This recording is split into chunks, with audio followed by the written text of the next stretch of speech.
C'est au cours d'une exposition de ses œuvres dans la capitale sénégalaise que Zora Opoku a appris l'affaire George Floyd. Gros choc pour l'artiste plasticienne germano-ghanéenne qui se bat depuis son jeune âge contre le racisme. Un combat qui remonte à son adolescence en Allemagne de l'Est communiste.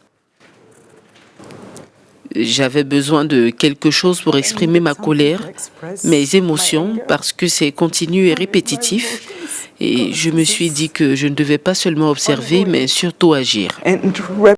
Si Zora développe une aussi grande sensibilité face à la mort, c'est simplement parce qu'elle la côtoie depuis un moment. Un cancer lui a été diagnostiqué et Zora a choisi pour se surpasser de réinventer sa vie.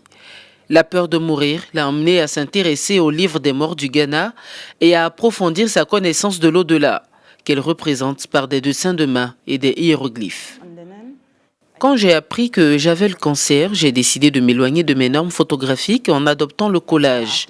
Aujourd'hui, il s'agit plutôt de photographier le corps et de le découper en déconnectant le physique du spirituel. J'ai aussi commencé à m'intéresser à la façon dont le Ghana, mon pays d'origine, honore ses morts et les accompagne vers la prochaine étape de leur existence.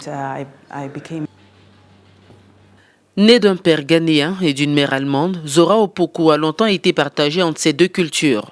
Après avoir passé son enfance en Allemagne, elle s'est installée au Ghana, qu'elle appelle son pays d'origine. Dans sa dernière série de photographies, elle combine des images de branches d'arbres et des photos disséquées d'elle-même, toujours dans sa quête d'informations sur le racisme et l'au-delà.